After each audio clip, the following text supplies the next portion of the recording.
एक युवा शिष्य अपने गुरु के साथ पहाड़ों में साधना कर रहा था, लेकिन मन के उमड़ते घुमड़ते विचारों ने उसे कभी शांति का अनुभव नहीं होने दिया। हर रोज ध्यान करते समय उसके मन में विचारों का बवंडर उठता और वह बेचैन हो जाता। आखिरकार एक दिन परेशान होकर वह गुरु के पास गया और बोला, हे गुरुदेव, मैं अपने मन को शांत नहीं कर पा रहा हूँ। जितना भी ध्यान करने की कोशिश करता हूँ उतने ही विचार मेरे मन में उमड़ते रहते हैं। कृपया मुझे मार्ग दिखाइए। उसकी आवाज में एक गहरी तड़प थी। गुरु ने मुस्कुराते हुए कहा, यह प्रश्न तो हर साधक के मन में आता है।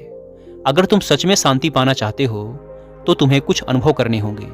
आओ, आज मैं तुम्हें एक स्थान पर ले चलता हूँ। गुरु उसे जंगल के एक कोने में स्थित एक पुरानी झील के पास ले गए। झील का पानी बिल्कुल शांत और पारदर्शी था, जिसमें आसमान का प्रतिबिंब साफ दिख रहा था।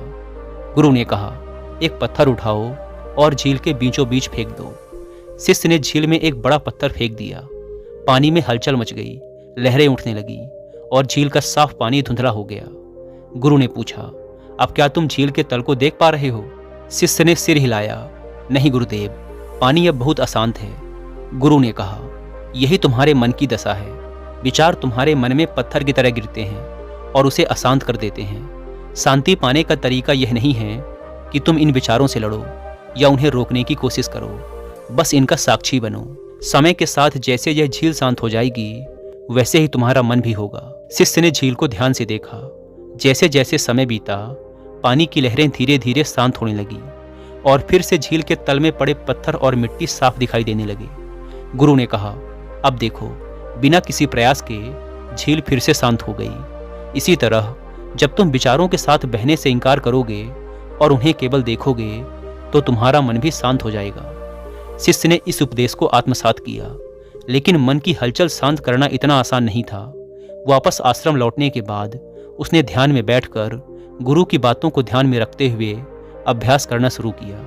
हर सुबह शिष्य ध्यान करता, लेकिन पहले की तरह विचार उसके मन में आकर उसे भटका देते।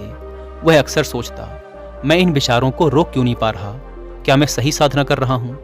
लेकिन फिर उसे गुरु की बात याद आई, विचारों से लड़ाई नहीं करनी है, उन्हें देखना है। शिष्य ने धीरे धीरे अपनी साधना का तरीका बदल दिया। अब वह विचारों को रोकने के बजाय उन्हें आने जाने देता, बस उनका साक्षी बनता। उसने देखा कि जितना वह विचारों से दूर रहकर उन्हें देखता था, वे उतने ही कमजोर हो जाते थे। एक दिन ध्यान करते हुए उसने महसूस किया कि विचार आने के बावजूद वह उनसे प्रभावित नहीं हो रहा था। वे बस बादलों की तरह आकर चले जा रहे थे और उसके भीतर का आकाश स्थिर और शांत था। गुरु ने उसे एक और तकनीक सिखाई। जब भी कोई विचार आए, उसे पकड़ने की बजाय अपने श्वास पर ध्यान केंद्रित करो। श्वास जीवन का आधार है, यह तुम्हें वर्तमान में लेकर आता है। विचारों को पहचानो, लेकिन उनसे जुड़ो नहीं। इस सुझाव के बाद शिष्य ने हर बार जब भी कोई विचार आता, उसे बिना किसी प्रतिक्रिया के स्वीकार किया और अपनी सांसों पर ध्यान केंद्रित करने लगा।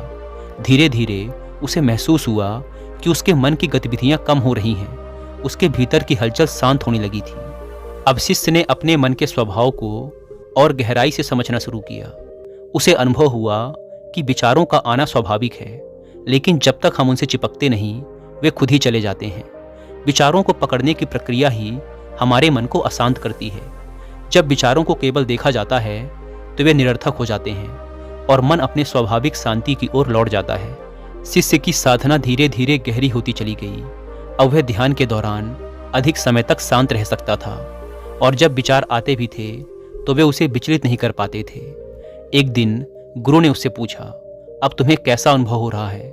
शिष्य ने कहा, हे गुरुदेव, मैं पहले से बहुत शांत हूँ, लेकिन अब भी कभी कभी विचार आते हैं। गुरु ने कहा, यह अच्छा संकेत है।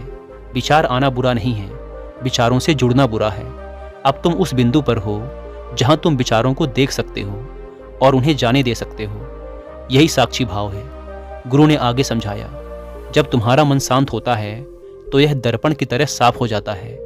इस स्थिति में तुम अपने असली स्वभाव को देख सकते हो। शांति कोई बाहरी चीज नहीं है, यह तुम्हारे भीतर ही है, जैसे झील के नीचे की सतह हमेशा मौजूद होती है। शिष्य अब समझ चुका था कि शांति पाने के लिए बाहर की दुनिया को नियंत्रित करने की जरूरत नहीं है। असली शांति भीतर की यात्रा में है। उसने कई महीने ध्यान की गहरी साधना की और फिर एक दिन ऐसा आया जब उसने पूर्ण शांति का अनुभव किया। उस दिन जब शिष्य ध्यान में बैठा, उसके मन में विचार तो आए, पर वह उनसे बिल्कुल भी विचलित नहीं हुआ। ऐसा लग रहा था जैसे विचार पारदर्शी हो गए हों। वे आकर चले जाते थे और उनके पीछे केवल शून्यता और शांति रह जाती थी। उसने अनुभव किया कि शांति कोई लक्ष्य नहीं, बल्कि उसकी स्वाभाविक अवस्था है। इस अनुभव के बाद शिष्य के भीतर की अशांति हमेशा के लिए समाप्त हो गई थी। शिष्य ने गुरु के पास जाकर कहा, गुरुदेव, अब मैं समझ गया हूँ कि असली शांति कहाँ है। मैंने बहुत प्रयास किया, लेकिन अंत में मुझे महसूस हुआ कि शांति तो पहले से ही मेरे भीतर थी। मैंने उसे बाहर खोजने की कोशिश की, जबकि वह हमेशा मेरे साथ थी। गुरु ने मुस्कुराते हुए कहा, सही कहा तुमने, शांति हमारे स्वभाव में ही है। इसे खोजने की आवश्यकता नहीं है, बस इसे पहचानने की जरूरत है। तुमने इस सत्य को अनुभव कर लिया है, अब यह तुम्हारे जीवन का हिस्सा बन जाएगा। शिष्य ने गुरु को प्रणाम किया और अपने साधना पथ पर आगे बढ़ता गया। अब वह जीवन की हर स्थिति में, चाहे कितनी भी हलचल क्यों ना हो, अपनी आंतरिक शांति को बनाए रखता था। उसके मन का दर्पण अब पूरी तरह से साफ था और उसमें केवल शांति और स्थिरता का प्रतिबिंब था।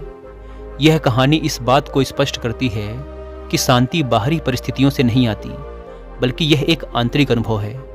जब हम अपने विचारों को साक्षी भाव से देखते हैं और उनसे जुड़ते नहीं, तब हमारे भीतर की शांति स्वतः प्रकट हो जाती है। यही शांति जीवन की सच्ची समझ का आधार है और यही साधना का अंतिम उद्देश्य भी है।